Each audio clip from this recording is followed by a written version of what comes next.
Hari Om. Yesterday, the chapter 2 of Bhagavad Gita, and I was talking about the goal of life, the material life and the spiritual life. And I told you that the spiritual goal is the direction of Atma, and in that direction, the intellect, mind, sensory organs are aligned. That is the spiritual direction. The material life, what is the direction? The direction is the intellect and mind are following the sensory organs, and the sensory organs are running behind the sensory objects with the sensory desires. If you see the direction of Atma, which is moving away from sensory organs and sensory desires, now why these sensory desires are considered not so positive? In Bhagavad Gita chapter 2, Sri Krishna has given a logical sequence of how these sensory desires influence our state of mind and how it brings our downfall, how it brings stress, how it brings anxiety, how it brings anger, how it brings sadness and depression, and how it often ends up in misery. The verse goes like this: Dhyayato vishayan punsa sangas teshu pajayate sangat sanjayate kamaha kamat krodhopi jayate krodhat bhavati sammoha sammohat smriti vibhramaha smriti bhramshat buddhinasho buddhinashat pranashyati. When there is an object of desire in front of you, that object of desire creates a very strong desire in your mind. That desire creates attachments in us, and these attachments are so powerful that if you don't fulfill those, it gives rise to anger. Say for example, you have a desire to eat chocolate. How does it start? First, it's just a thought. A thought of a chocolate comes, maybe a visual clue. Maybe you're walking on the street and you see a big advertisement. That's how they do it, you know it, right? That's how they do it in the shopping malls and TVs, and nowadays on this internet, everywhere, on all websites. Everything is all about marketing. So once you notice that object, your mind has more and more thoughts of that, and then you develop attachment with that thought. That thought creates strong desire. That desire even makes the attachment stronger, and then you have to go to some shop and purchase that. If you purchase the chocolate, if you eat it, do you stop there? What happens? Do you say it's the end of the desire? No, there's 10 more desires that come. Oh, next time I would like to try this chocolate. Today I tried 60% cocoa chocolate. Now next time I want to try 70% cocoa chocolate. Or maybe I want to try some Belgium chocolate. Because there's no end to it. Once you fulfill the desire, there are 10 more desires which distract you even more. But what happens if you stop that desire? I'm talking about expression leading to greed, or expression of that desire leading to more desires. And what if you stop it? It creates anger in your mind. Say, no, I'm not going to eat chocolate. It's suppression. And that suppression creates anger. And that anger is such a powerful energy, such a powerful force, that it makes you forget what has your experiences of that. One of these experiences is eating too much of chocolate can make me put on weight. That's my knowledge, that's my wisdom there in my brain stored. But because the anger is there, Sri Krishna is saying that these desires lead to anger, and then the anger leads to you forgetting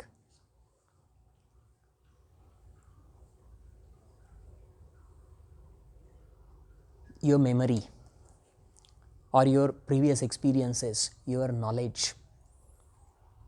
And why do you forget? Because the krodha, the anger or greed, they confuse your mind. They influence your memory processes. In today's scientific studies, it is quite well known that if you are angry or if the desires take over, like for a drug addict, for example, the drug addict wants to go and have that drug. When that desire takes over, the scientific researchers are saying that the blood flow to the frontal lobe is reduced. And the frontal lobe is the part of brain where you can think clearly. So scientific researchers are confirming what Sri Krishna has said, that the desires or the anger or the greed, they make you think not clearly. And when you can't think clearly, that's when you take wrong decisions. And that is how we make wrong choices. This is how stress is created in our life. This is how we encounter anxiety in our life. This is how we experience depression and sadness in our life. So the most important thing is to keep this intellect very well balanced. In the situations of material attractions, that is the sensory desires around me, and that is how Sri Krishna in chapter 2 has defined yoga. So the definition of yoga has come from the chapter 2. The first definition of yoga in chapter 2 of Bhagavad Gita, Sri Krishna says, Samatvam yoga uchyate. Yoga is that balanced attitude. When there is a chocolate in front of you, you have a balanced approach. No, I don't need to eat it. Or even if you eat a very small portion, it doesn't create any desire. And if you don't eat any, there is no anger. So this state of balance of your mind, and that mind contains everything, the state of balance of your thoughts, the state of balance of your emotions, and the state of balance of your intellect. So Samatvam Yoga Uchyate is that dimension of your mind where nothing disturbs you. And then Sri Krishna goes on further to say that the person who has achieved this state of yoga is called Sthita Prajna, the one whose intellect is stable, the one who has achieved mastery of yoga. Sthita Prajna is the one who is a master of yoga. Then Arjuna asks, okay, I understand it partially, but please clarify more. And then Sri Krishna is telling him, Prajahati yada kaman sarvan parthamanokatan atmanne vatmana tushta sthita prajna taduchyate. The Sthita Prajna, the yogi, the yoga master is the one in whose personality all the desires that come or that arise in himself or herself, they are burnt in the fire of intellect. Understand this, the desires do not create greed or anger or any emotion, but before they create any emotion, the intellect interferes, your wisdom interferes and neutralizes those desires. For example, a desire of chocolate again, you want to eat it, but the intellect comes into picture. It says, you don't need it, you will put on weight, it's not necessary. And the body also does not give any strong signs of cravings. The emotional balance is achieved just with this wisdom. That is what is expected in this verse. The second part of this verse says that the one who is always contained within himself, so he doesn't need anything to make him peaceful. You know, we have all our problems. We say, I can only be peaceful if there is no sound around me. I can only be peaceful away from my city. I can only be peaceful when I watch this ocean. I can only be peaceful. This is conditional peace. The yogi, the Sthita Prajna is the one who the peace is always there, because it's not conditional for him, it's his choice. And he has a empowered state of mind where he can be calm in any state. There is no peace in the deep forest, and there is peace in the middle of chaos, because peace is your choice. This is what Sri Krishna is telling Arjuna. Then the next verse, he again goes on talking about Sthita Prajna, and he says, Dukkheshu anudvigna manaha sukheshu vigata spruha vitaraga bhaya krodha sthitadhir muniruchyate. He says, in the time of suffering, when there is sadness around, when there are sad events happening around, the one who is not disturbed, the one who is not sad, the one who is not affected, and sukheshu vigata spruha. But when there is a time of joy and pleasure, he is also not excited. Look at this state. A same state of balance, even if there is negative events and even if there are positive happenings around. The one who does not lose the balance. Now you will say, oh, does this mean he is insensitive when there is a time of suffering? Does he mean that he is insensitive? No. Imagine there is a very difficult situation around you. Right now, the whole world is going through this difficult situation of coronavirus. It is creating a lot of anxiety. It is creating a lot of stress. And you know what? The studies are showing that so many more people are experiencing psychological problems because of this. And if you are psychologically not peaceful and balanced and positive, your immune system is compromised because of stress. The moment you get stressed, your immune system is weak. The moment you are angry, your immune system is influenced because of stimulation to sympathetic nervous system. This is very well known. The moment your immune system is weak, there is more chance that you will get this disease. So what Sri Krishna is saying, if there is a situation of suffering around you, if you are balanced, then you are safer. If you look at it from an emotional health perspective, if you are balanced, there is more chance that you will take a right decision, because if you are stressed, if you are anxious, or if you are depressed, or you are angry, you can often take wrong decisions. So it's very important for you to be very balanced and peaceful to take the right decision. And this is exactly what Sri Krishna is saying. He is not telling you to be insensitive in the time of suffering, or like completely, run away from it. No, he is not telling you that. He is telling you that if you are balanced, you will do the best possible karma, best possible choice you will have. There is a chance when the situation changes from negative to positive that you suddenly get excited. But look, that is also again losing balance. Too much excitement also causes the same dissipated and disturbed state of our mind. When you are so happy, you don't even know what's happening. You just go crazy, that's it. So that also is a state of imbalance. The second half of this verse, Sri Krishna is telling, the Sthita Prajna is the one who doesn't get affected, who doesn't have fear, who doesn't have desires, and who doesn't have ego.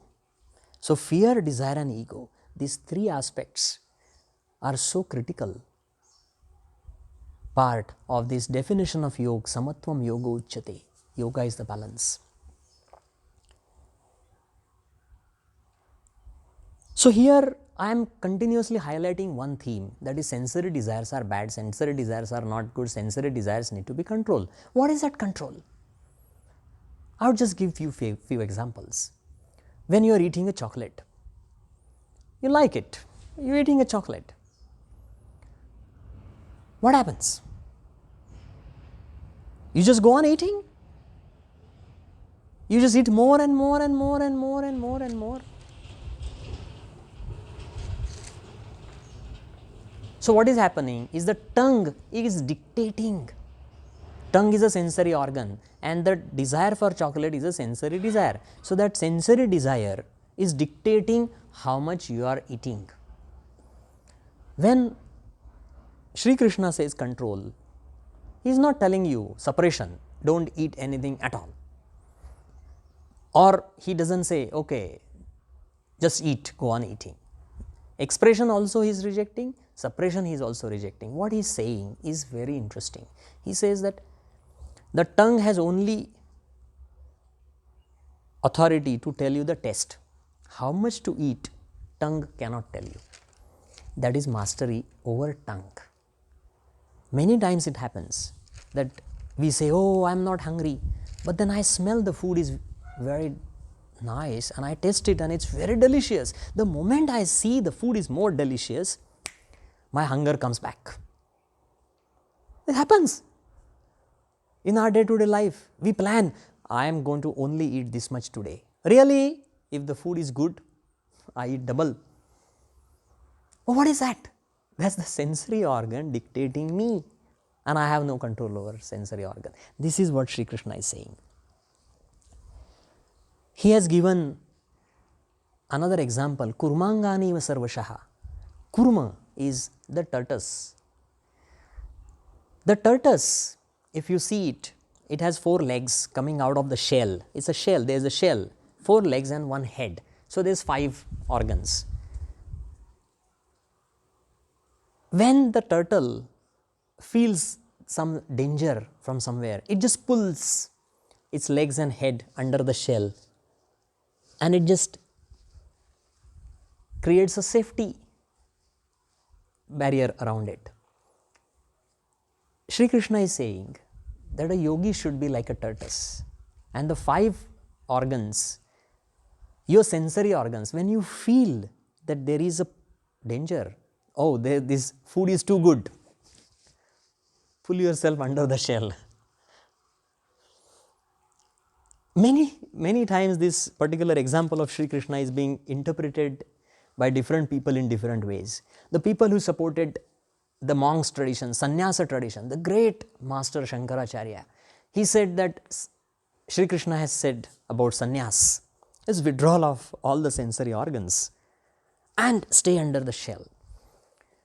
But Santa Jnaneshwar, another great sage who commented on Bhagavad Gita, he said that only when feel threatened, you pull the sensory organs inside. And when you don't feel threatened, the sensory organs are relaxed outside. So whatever it is, in both situations, you see the control over these sensory organs is recommended. If you just pull them in and keep them, that's a suppression. If you just keep them outside because you think it's very hard to pull them in, then it's just the expression. So what Bhagavad Gita has said is keep them under control. Another example Sri Krishna has given is the ocean example. The mind is like an ocean. Every moment there are millions of streams and rivers pouring water into the ocean. But the ocean never crosses its limits. The ocean on the beach, there is a limit. It never crosses that limit. That's how our karma should be. Whatever desires come into the mind, into the dimension of the consciousness, the karmas, there is no breaching of barrier. We stay at the same balanced level.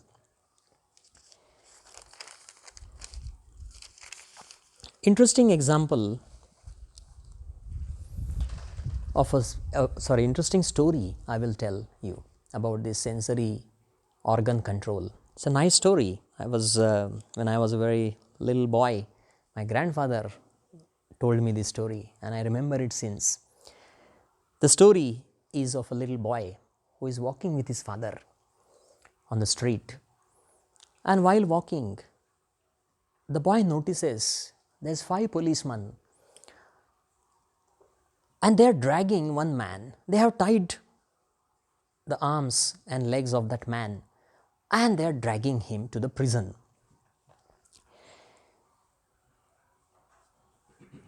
The boy asks his father, "Who is this man and what happened?" The father says, "This man is a thief and he's just lost his freedom. The 5 policemen are controlling him and they are taking him to prison. Now he's imprisoned for many years." The boy says, "Okay, he's a thief, okay." After some distance, the boy again sees 5 policemen and there's a man inside. And the boy shouts, "Daddy, see another thief." The father says, "Hey, shh, don't shout." Say, "Well, what happened?" "He's not a thief, he's a king." Say, "How come? 5 policemen, a man inside. The first one is a thief, second one is a king. How is it?" The father smiles and says, "There's a big difference, my dear boy. The 5 policemen tell the man inside what to do. And in the second case, the man inside tells the 5 policemen what to do. So the first one is the bhogi, the one who is under the control of the sensory organs and desires and ego and fear. This is our material dimension of our mind. And the spiritual dimension of our mind is where the man inside, the consciousness inside, the Atma tells the 5 sensory organs through the mind and intellect what to do. So suppression leads to imprisonment and expression also leads to imprisonment. There are examples, if you suppress your desires, they drive you crazy some point of time in your life. Many people say, "Okay, I'm going to control my food intake. I'm not going to eat this, I'm not going to eat this, I'm not going to eat this." And then what happens?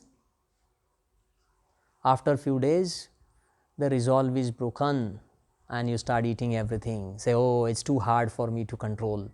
Start eating. You heard of the binge eating disorder. People eat half a kilogram of chocolate in one sitting, 1 kilogram of ice cream in one sitting. This is suppressed desires. An expression we anyway know. Addictions is an expression. This is the material dimension of our mind. And the spiritual dimension of mind is, I decide. My intellect, my mind follow when to eat, how much to eat, what should I purchase, what should I not purchase. All the possessions that we have are the result of this material dimension. Our clothes, the money that we have, this is all about this desire dimension. Our attachments that we have, so many attachments we have created for ourselves, and that is actually causing us a lot more anxiety, stress. This is quite well known now. The material possessions that we have causing lot more anxiety and stress to us. So I think I have made this point, which was a very important point of the Bhagavad Gita chapter 2. So I am going to stop here. Hari Om.